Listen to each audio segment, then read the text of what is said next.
como Deus nos consola em relação à destruição do templo. Existe uma lei judaica e uma mitzvah de consolo aos enlutados.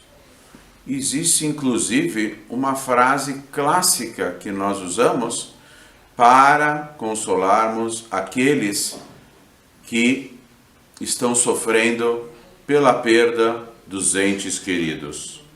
Qual é a frase que nós usamos?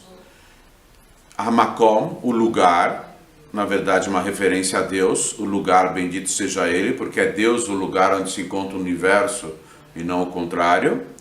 Nós falamos o seguinte, que Deus, bendito seja, haverá de vos consolar entre o restante dos enlutados por Sion e Jerusalém. Sion é um dos nomes da cidade de Jerusalém.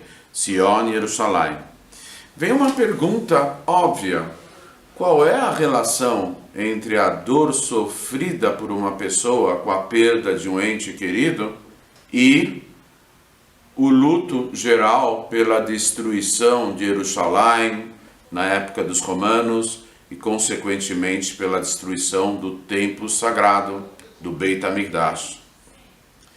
Então, quando o Todo-Poderoso, entre aspas, se irou com o povo de Israel, em vez de jogar a sua ira sobre o povo, ela foi desviada e ela foi jogada na madeira, na pedra, simbolizando a estrutura do templo. O templo foi destruído e o povo de Israel foi poupado. O mesmo ocorre com o falecimento de uma pessoa, quando ao desvencilhar da alma em relação ao corpo, o corpo passa por uma transformação, mas a alma, ela fica incólume, intacta, ela é inatingível. O corpo se transforma e a alma é preservada. O templo sagrado em Jerusalém o Beit HaMikdash, era o local onde uma revelação específica de Deus, chamada de Shekhinah, que vem da raiz Lishkon, Shochen, que é pairar, aquele que paira, que é a presença divina. Essa revelação específica ocupava o lugar, o local delimitado pelo templo sagrado, pelo Beit HaMikdash. O Beit HaMikdash, então, simboliza o corpo. Assim como a alma adentra o corpo, comparativamente guardando as devidas proporções, a Shekhinah, a presença divina, ocupava o espaço do Beit HaMikdash. O Beit HaMikdash foi destruído, uma parte da Shekhinah continuou na área do monte do templo, e outra parte da Shekhinah, entre aspas, se exilou juntamente com o povo de Israel na sua diáspora, na sua dispersão pelos romanos para os 4 ventos, para os 4 cantos do mundo. O mesmo ocorre com um indivíduo. Quando ele falece, o corpo se desfaz pela decomposição e a alma se retira do corpo, mas há uma parte da alma chamada de Nefesh que continua pairando esporadicamente no corpo, assim como uma parte da Shekhinah continua na área do templo. A maior parte da alma se distancia do corpo. A maior parte da Shekhinah se exilou e se afastou da área do templo. o maior consolo, a maior consolação para aqueles que se enlutam, estão enlutados já há 1930 anos pela destruição do templo, é a possibilidade de o rever reconstruído.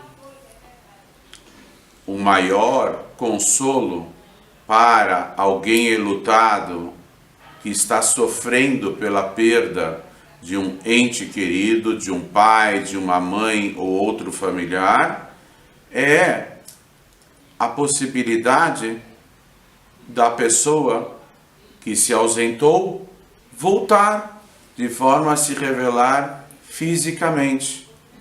E esse é um princípio básico e fundamental da fé judaica, que ou subsequentemente ou de forma instantânea haverá a volta, a ressurreição de nossos entes queridos com a tão almejada redenção e com a revelação do Mashiach. Há uma ideia, segundo o ensaio do Rebbe de Lubavitch, o líder da nossa geração, que pela lei judaica, como é estipulada pelo próprio Rambam Maimônides, cada peça, cada componente do templo sagrado deveria estar no seu devido lugar. Se cada componente não tivesse no seu devido lugar, o trabalho sagrado do templo haveria de ser invalidado, se tornava inválido. Então, na época do templo, havia uma equipe de manutenção que ficava vistoriando constante e continuamente todas as dependências do templo, porque se houvesse alguma pedra solta tanto no calçamento como nas paredes, ou em qualquer componente, pedra solta significa se mexendo para lá e para cá e mudando a nível de milímetros a sua localização. E isso poderia invalidar o trabalho no templo. Então, cada componente do templo tinha a sua localização fixa, era fixado dentro do templo. Havia uma única exceção. Quando Deus transmitiu para Moshe Rabbeinu no Monte Sinai a planta do templo sagrado, e posteriormente foi transmitida essa planta até a época do rei David, quando o rei David finalizou a planta, e efetivamente quem construiu o primeiro templo, chamado Santuário de Salomão, foi o Shlomo HaMelech, o rei Salomão, filho de David HaMelech.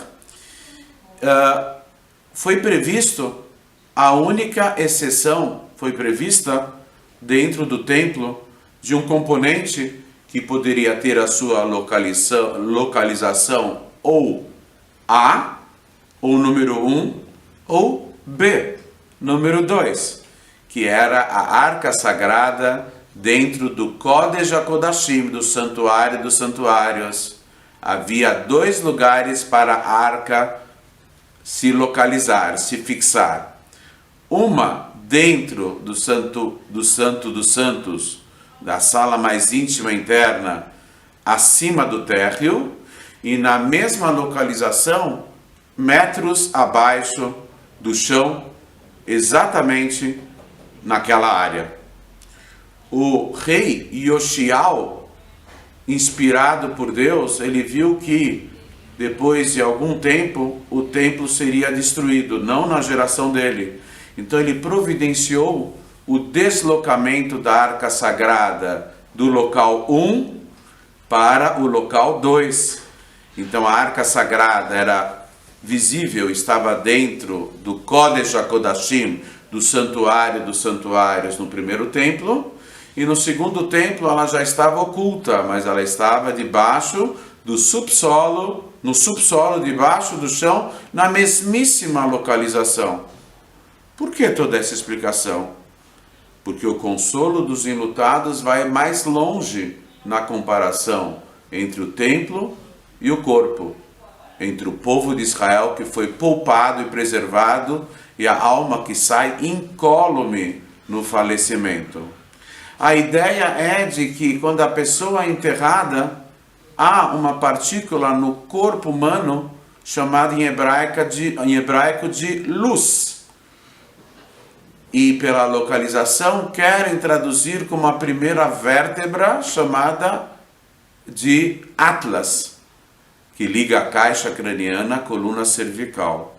Assim como a pessoa é enterrada e a sua essência maior, que é essa partícula da qual haverá o ressurgimento da pessoa na ressurreição, assim também a essência maior do templo ficou incólume, intacta, está na segunda localização prevista dentro da área do templo, que é abaixo do chão, da onde era a saleta mais íntima interna, o Kodesh HaKodashim. Da mesma forma que essencialmente o templo não foi destruído, só na sua exterioridade, mas a essência maior, que era a arca, está no seu devido lugar, assim também o ser humano, pelo falecimento, a sua essência maior ficou incólume, que é o ossinho Atlas, que é em hebraico Etzem Luz, algo mais essencial. O maior consolo pela destruição do templo é revê-lo ao vivo e a cores, na frente dos nossos olhos, já revelado. O Rebbe de Lubavitch, o líder máximo da nossa geração, procurou nos conscientizar de que nós somos a última geração do exílio e a primeira geração da redenção, e com atos de bondade e solidariedade humana, e também estudando o assunto sobre Mashiach e a redenção, haveremos de agilizar ao máximo o processo irreversível e irrefreável da revelação do Mashiach, da reconstrução do templo, e isso haverá de ocorrer, se Deus quiser, ainda antes do Tisha B'Av, quando essa data fatídica se transformará numa grande festa, a qualquer momento, e a qualquer momento mesmo, se Deus quiser.